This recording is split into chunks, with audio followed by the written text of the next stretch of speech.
talked a bit about curves and their lengths and all that. So now I want to talk a little bit about equivalence of curves, that is, reparameterization of curves.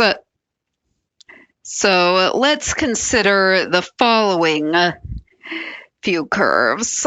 We'll let gamma be a curve whose domain is the interval from 0 to pi.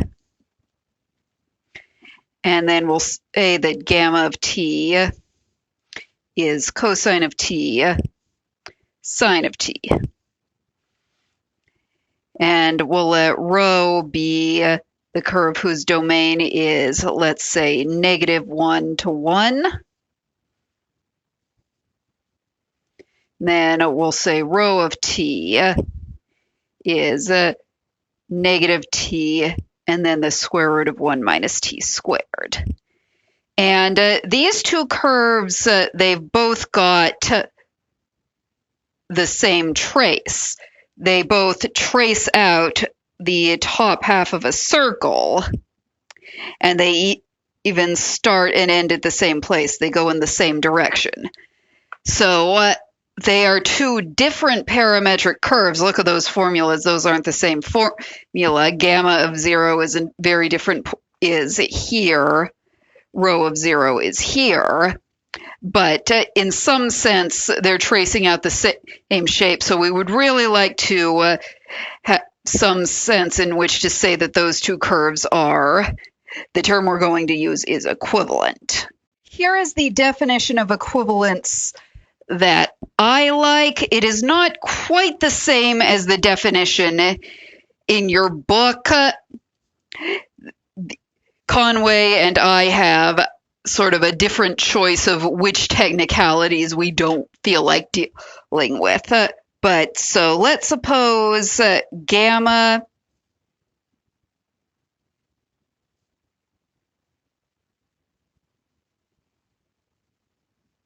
and rho are two curves, two functions whose domain is a closed bounded interval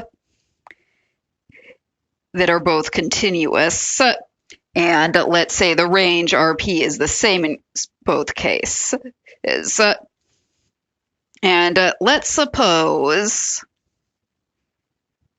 there is an interval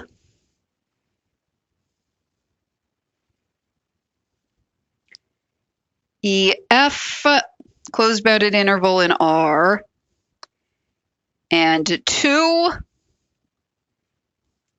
continuous increasing surjective functions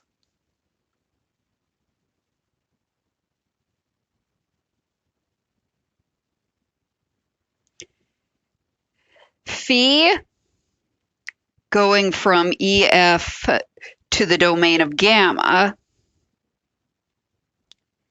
and psi going from EF to the domain of rho, such that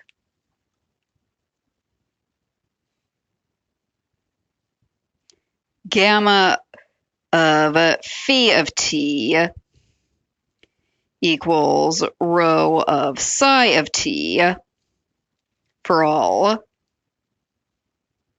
t in the interval from E to F.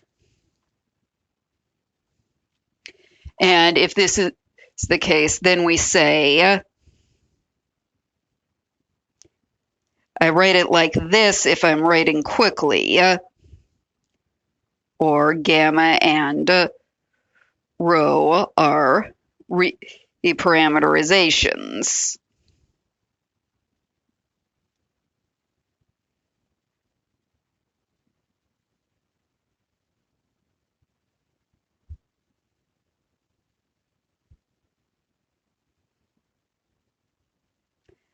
Of each other.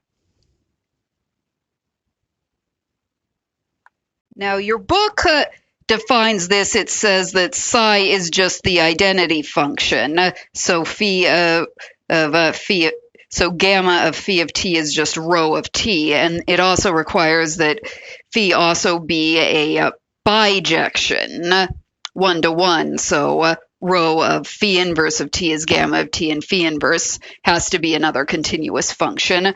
But the reason why I want to have two functions, why I want phi and gamma, is consider this curve.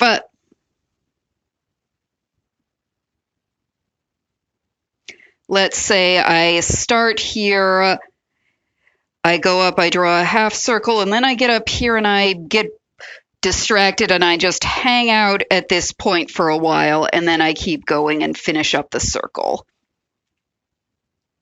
So this would be something like gamma of t is the following sort of ridiculous piecewise defined function. It is cosine of t sine t going from 0 to pi over 2. It sits at the same point for a while, and then it gets back up.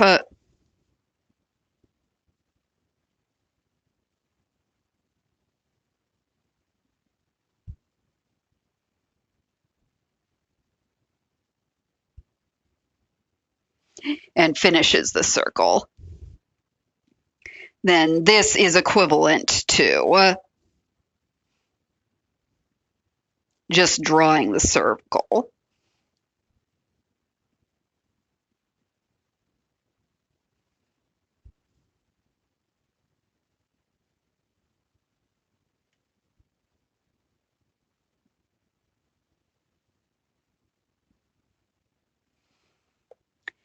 And your book just says, oh, we're not going to allow ourselves any paths that stop for a moment, but I don't feel like having to write out, oh, this path, we don't want to have any points like this where we just stop for a while. I don't feel like writing out in all our proposition statements that we don't want to we don't want to allow our curve to stop for a bit. We don't want to allow this kind of constant nonsense. So I'm going to use this wacky definition of equivalence that does in fact let me show that these two curves, just drawing the circle and drawing the circle with a pause, are equivalent. So let's talk about some things that are true of equivalent curves.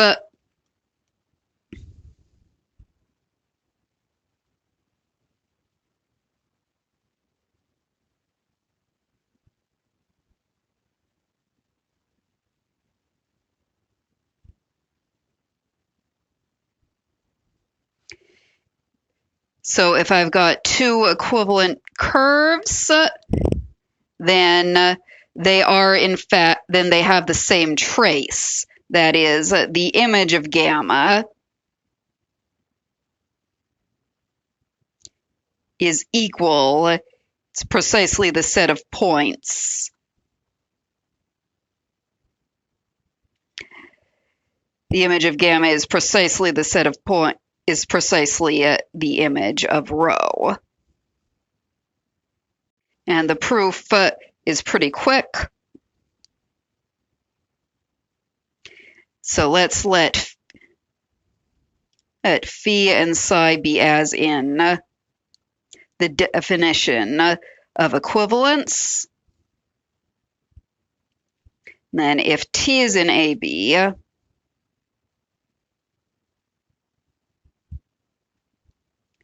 then t is equal to some phi of s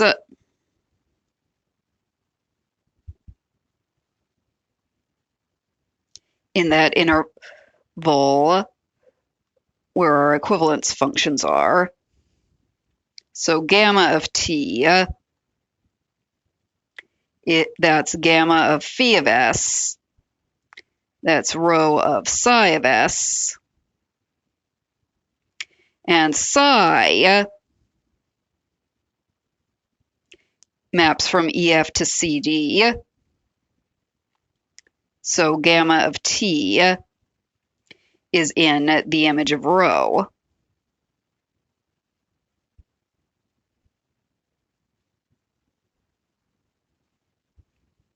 And so we've got an inclusion, all the gamma of t's are rho of s's.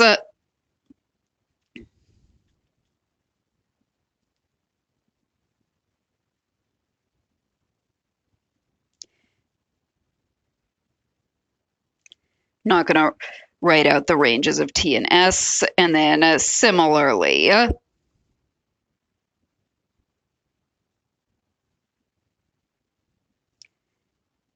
you can contain the rho of s's are all gamma of t's.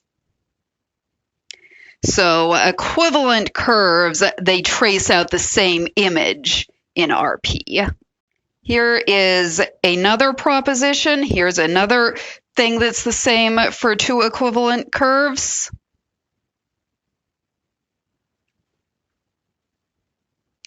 If gamma and rho are equivalent, then they have the same length.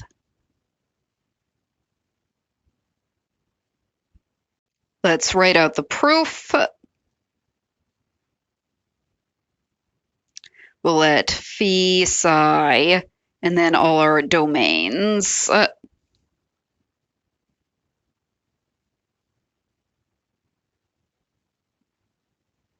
be as in the definition.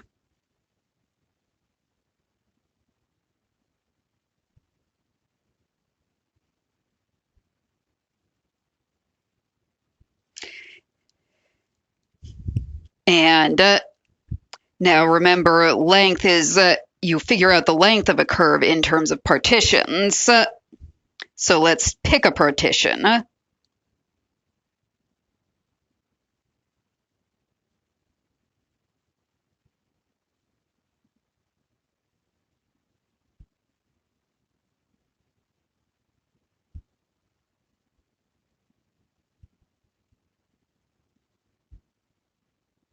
So we've picked a partition of AB.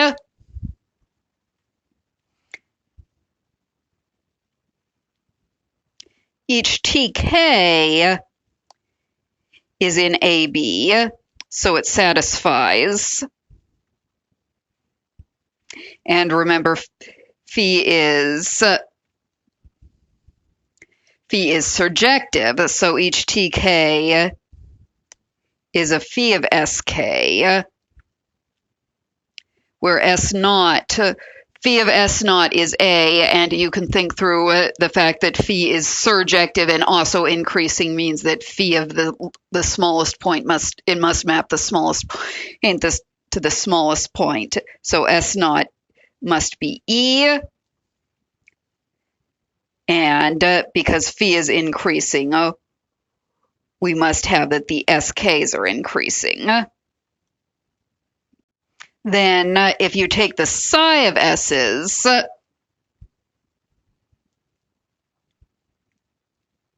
psi of S naught, that's psi of E, and psi again is increasing and surjective, so psi of E must be C.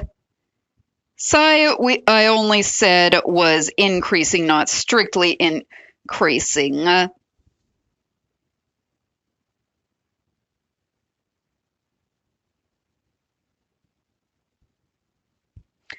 So this might not be giving us our partition. We might be repeating points. So let's let Q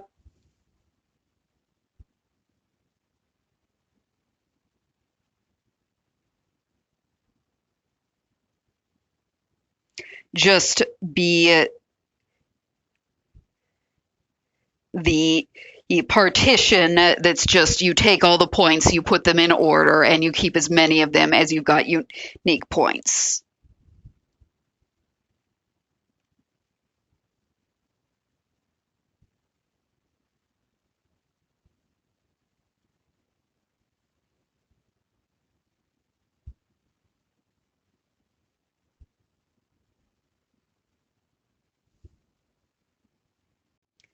Now, if you measure gamma over Q over the partition P, we remember that's the sum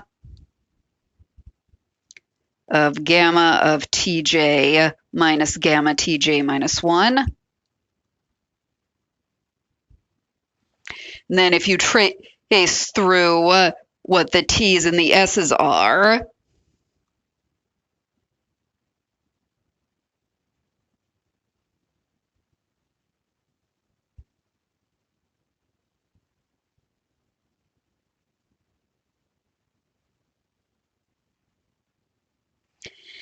you see that you can put the rows of psi in here, and then any two s's, sj and sj minus 1, either they're equal and that difference is 0, or they're not equal, and that means they must be two consecutive RK values. So that means this sum must be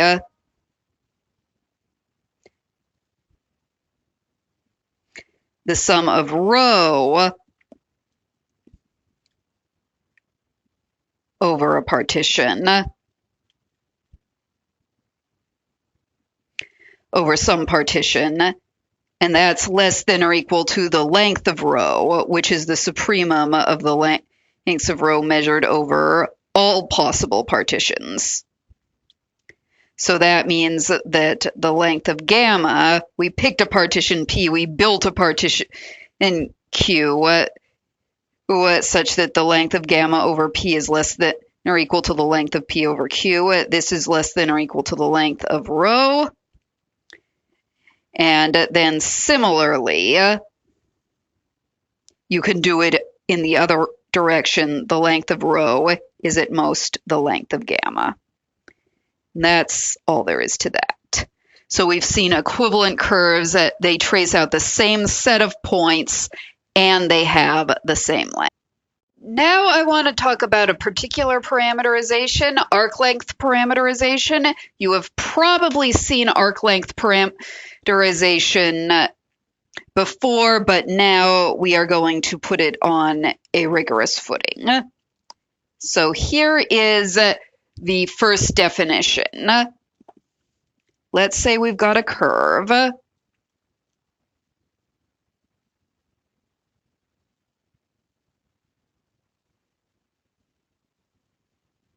And let's suppose that the length of gamma is finite.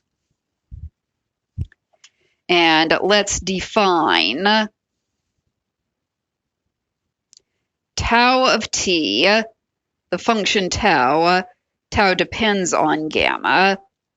This is the length of the continuous function where you take gamma and you restrict it to the interval a to t.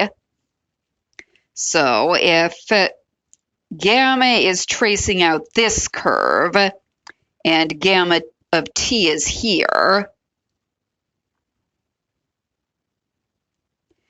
then tau of t is just the length of this curve where you stop at the point where you start at A and you stop at T instead of going all the way to B. And this is roughly proposition 8.1.3. If gamma is a C1 curve, then tau of t is just the integral from A to T of the length, the modulus of gamma prime, the derivative of gamma. And the proof is you just look at exercise 7.1.2. And here are some corollaries of this fact. First, by the fundamental theorem of calculus,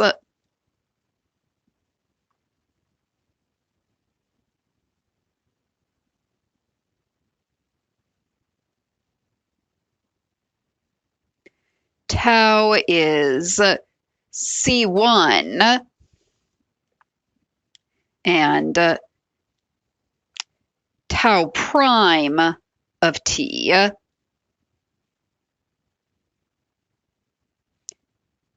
is the length of gamma prime of t. And because differentiable functions are continuous,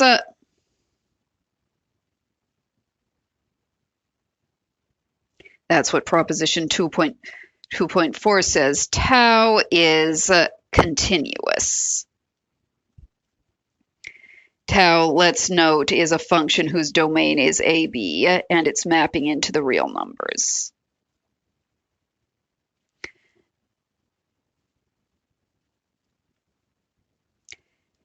Tau of A is 0.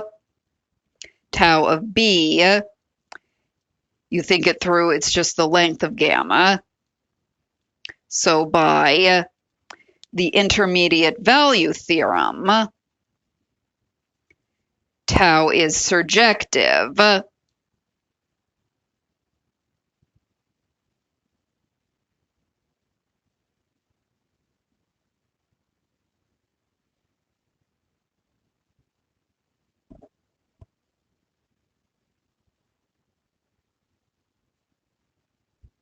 Also,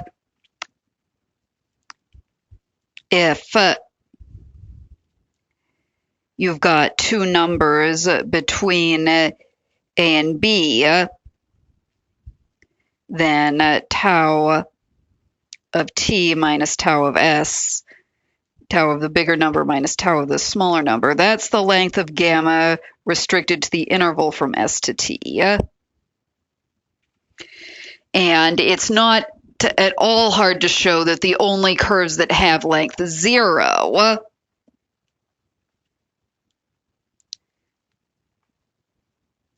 are the constant curves.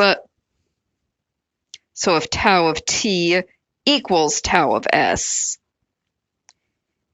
then we must also have that gamma of t equals gamma of s. And in fact, gamma has to be constant the whole way from tau up to s. And here is an exercise. All of these guys, all of these facts, except of course for being true,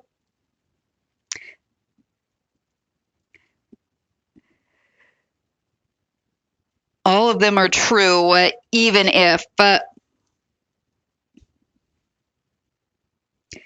gamma is continuous with finite length, even if gamma is not a C1 curve, even if gamma is not smooth, then all these properties of this function tau, they're still true. They're a lot more annoying to prove, which is why I'm only proving them in the case where gamma is a C1 curve, but they are nonetheless true. So now we're going to define a function rho whose domain is the interval from 0 up to the length of gamma and whose range is Rp by rho of s equals gamma of tau of t equals gamma of t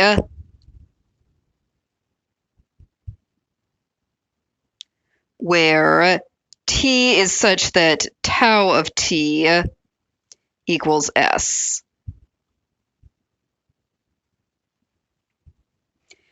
And then rho is well defined.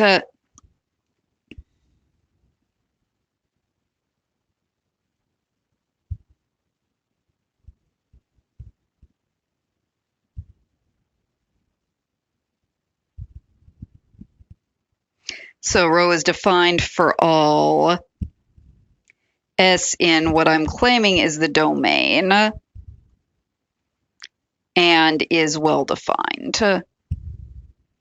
What do I mean by well defined? Well, let's see. If S is in our interval,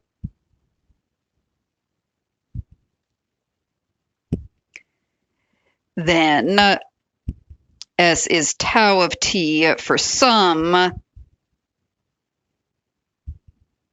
t in our interval from A to B, because tau is surjective.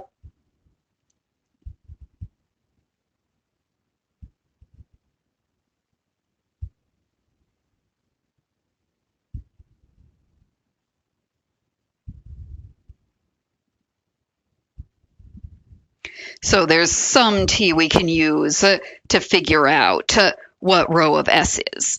Now, well-defined means if there is more than one t to pick from, they both give you the same rho. If S equals rho tau of t1 and is also equal to tau of t2, then by the corollary above, gamma of t1 is also equal to gamma of t2. So it doesn't matter which t we use to define rho of S. So rho of S is gamma of t1 is also gamma of t2 is well defined. That's what I mean by well defined. It means if there are two possible, if it looks like there are two ways that rho could be defined, then really they are secretly the same. So that's what well defined means. Here is another claim I make about this function rho. I claim that rho is continuous. And therefore, rho is in fact a curve, and it's equivalent to gamma and all kinds of other wonderful things. But so to prove this, I'm actually going to prove that rho is Lipschitz. And if you remember proposition 1.7.14 from last semester, that shows that rho is continuous. So suppose we've got two numbers in our range in our domain of rho, and let's let S be the smaller one and T be the bigger one. Then S, because tau is onto, we can write S and T as tau of some X and Y.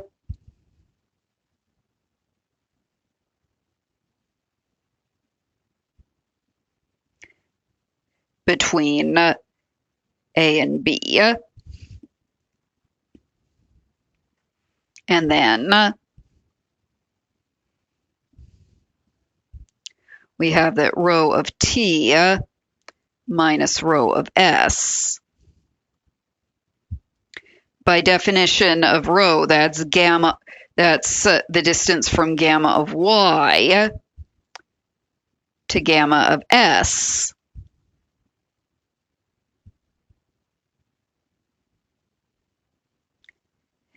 And so then if we draw a curve here from gamma of X to gamma of Y, I think I've got the wrong number here, then the length of the curve, by definition, that it's the supremum of, the lengths of all these piecewise linear lines from one end to the other. So in fact, it's certainly less. So in fact, the length is certainly at least the length of the straight line segment. So this is less than or equal to the length of gamma. You restrict it to the interval from X to Y. But then we remember that's just tau of Y minus tau of X, which is just T minus S. So rho is Lipschitz.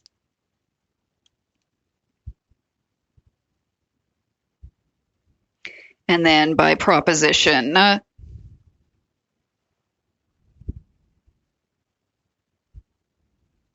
rho is continuous.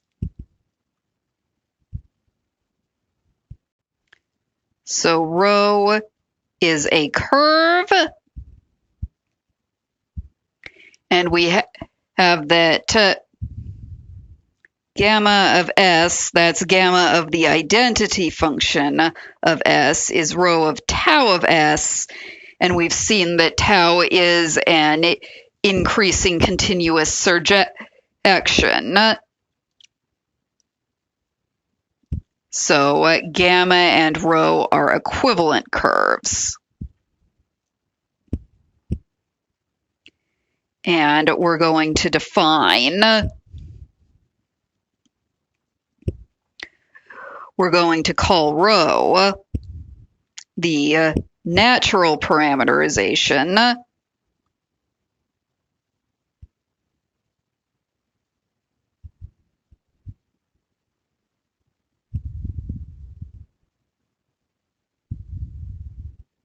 or the arc length parameterization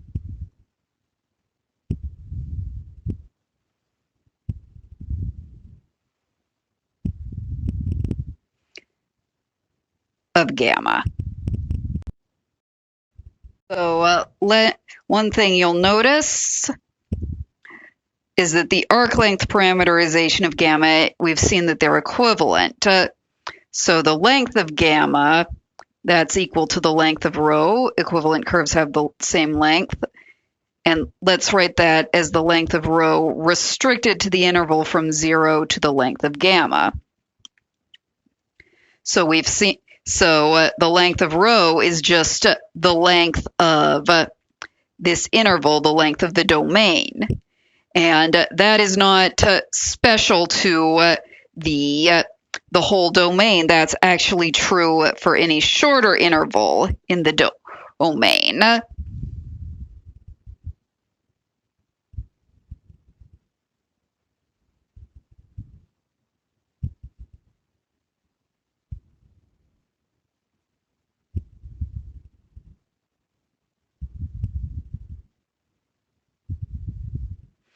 So this is why we call rho arc length parameterization, because the length of a little bit of the curve, it's just the length of the parameterizing interval. Quick proof.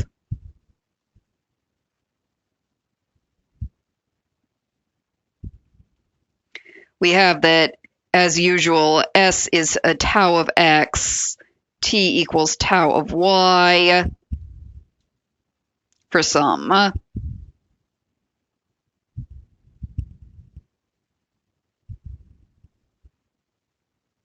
and B, and then if we restrict rho to the interval from S to T, that's equivalent to the curve that you get from restricting gamma to the interval XY. So the length of rho on our little interval, by equivalence, that must be the length of gamma on our interval. And remember, by definition of our function tau, that's tau of y minus tau of x, which is just t minus s. And that's all there is to that. Here is an exercise. It's not too terrible to prove.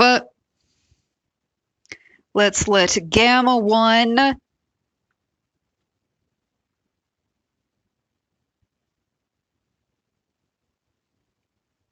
and gamma 2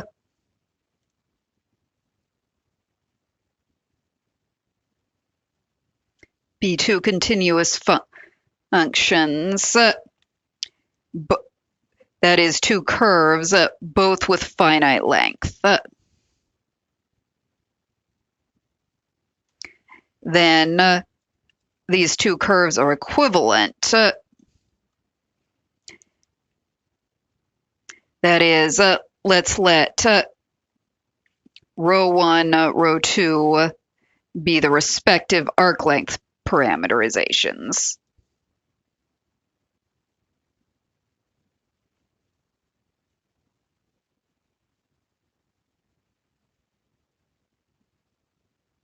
Then gamma 1 and gamma 2 are equivalent if and only if rho 1 of t equals rho 2 of t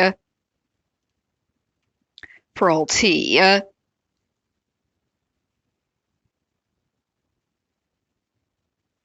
In the interval from 0 to the length of gamma 1, which must necessarily be the interval from 0 to the length of gamma 2.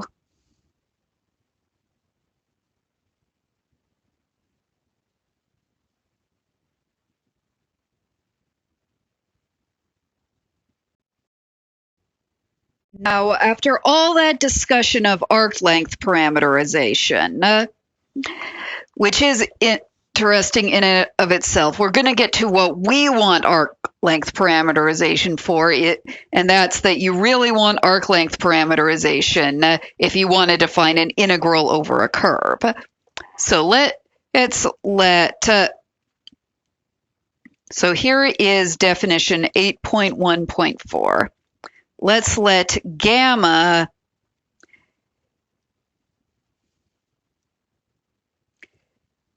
be a curve,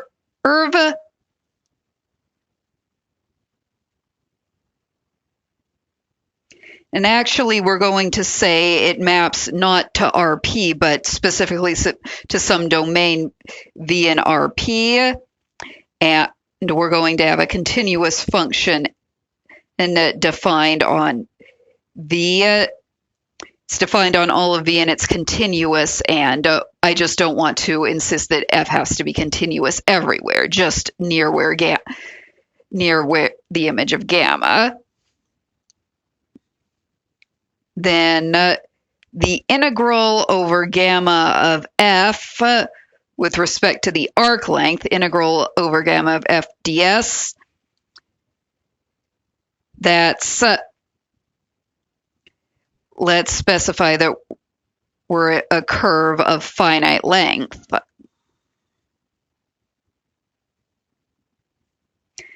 So the integral of F, that's the integral from 0 to the length of gamma, F of rho of t dt, where rho is the arc length.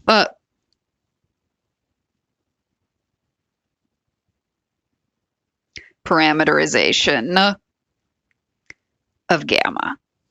So the idea is the arc length parameterization lets us just view a curve as just a little piece of the real line, which is squiggling around and moving in funny ways. So we just unroll it using the arc length parameterization, go back to the real line, and do all of our integration there. And remember that if you've got two curves that are equivalent, then they have the same arc length parameterization. And so the integral of any function over one of the curves is equal to the integral over the other curve.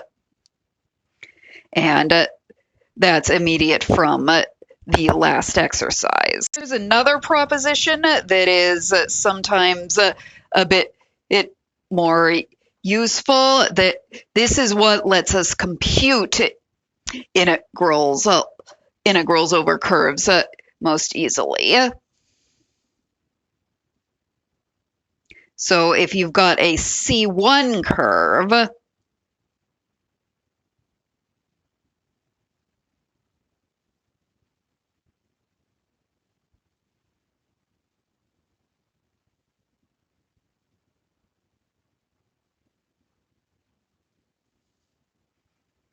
then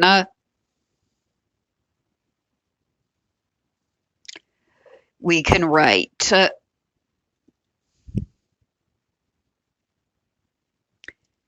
the integral. You can compute the integral. You don't have to go through the arc length reparameterization. You can just write it as f of gamma of t, and then you multiply it by gamma prime of t. Gamma prime isn't a scalar, but its norm, its modulus is, and then you just integrate that quantity. And the proof is we're going to write out the definition of integral, the integral of f ds. That's the integral from 0 to the length of gamma, f of rho of t dt.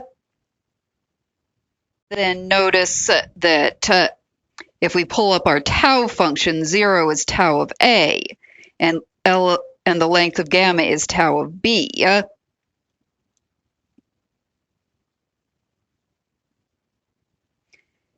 And so then we can turn this into the integral from a to b, f of rho of tau of s, and then tau prime of s ds. And this is by our change of variables theorem. That's theorem 3.2.5.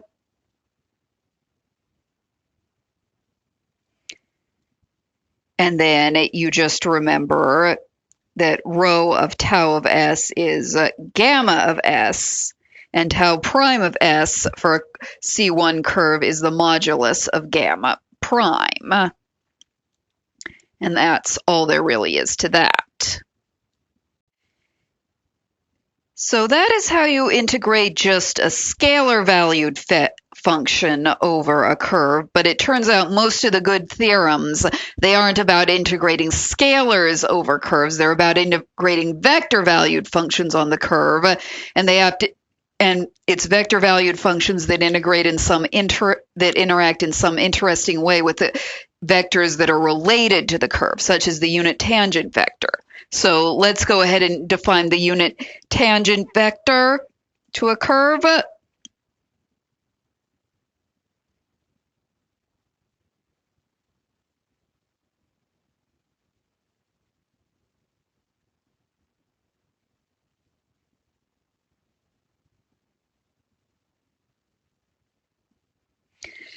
So let's take a curve with finite length, so it has an arc length parameterization, and then we're going to say that if rho prime of tau of t exists, we call t, which is rho prime of tau of t, the arc length parameterization. Sorry, the unit tangent vector.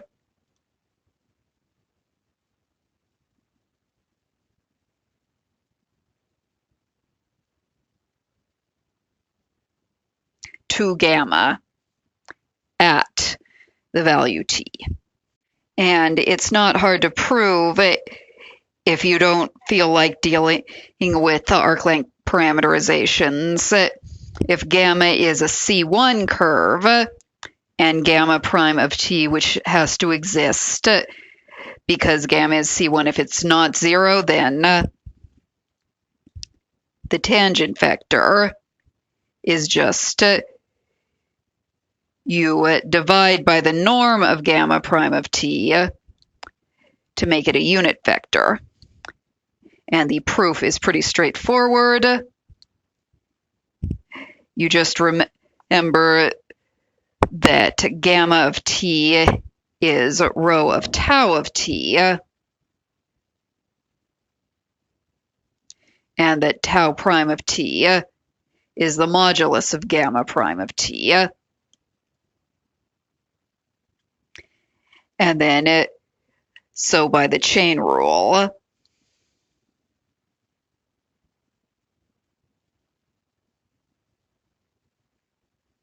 we have that gamma prime of t is rho prime of tau of t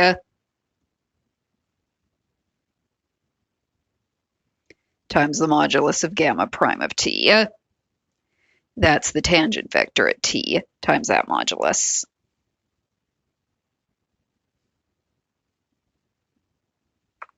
And so as a corollary, if gamma is a C1 curve and F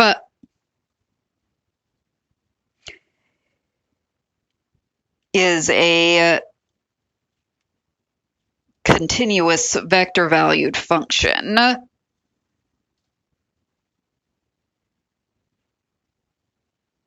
defined near the image of gamma, then it turns out that all of the norms cancel out, and the integral over gamma of f, the dot product of f with your tangent vector ds, that's just the integral from a to b, f of gamma of t dotted with gamma prime of t dt, which is often simpler to compute than anything we've done before. You want to go through arc length parameterization because it's sort of a natural way to define integration. We don't really like to have things depending on our parameterization, but it all comes out in change of variables theorem, and you get these very nice expressions that depend on your parameterization, but that's okay because they're nice at the end. Let's point out that in this corollary, you do want gamma prime to not equal 0, because if gamma prime is 0, then t, your tangent vectors, it might not be defined. So the easy version of this corollary to prove, it's the one where gamma prime is not 0. We'll talk a little bit in the next lecture about what if gamma prime is 0 at, 1 or a few points. And as a final corollary, I think I'll stop the video with this. By the chain rule, if you've got a C1 curve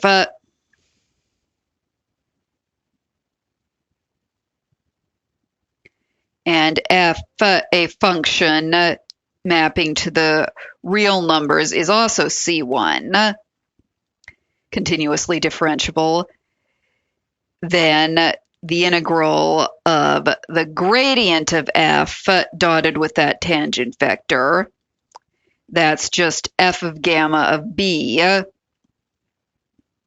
minus f of gamma of a. And the proof is just the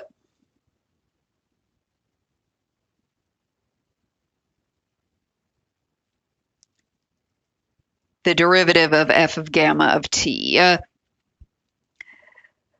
by the chain rule is the gradient of f evaluated at gamma of t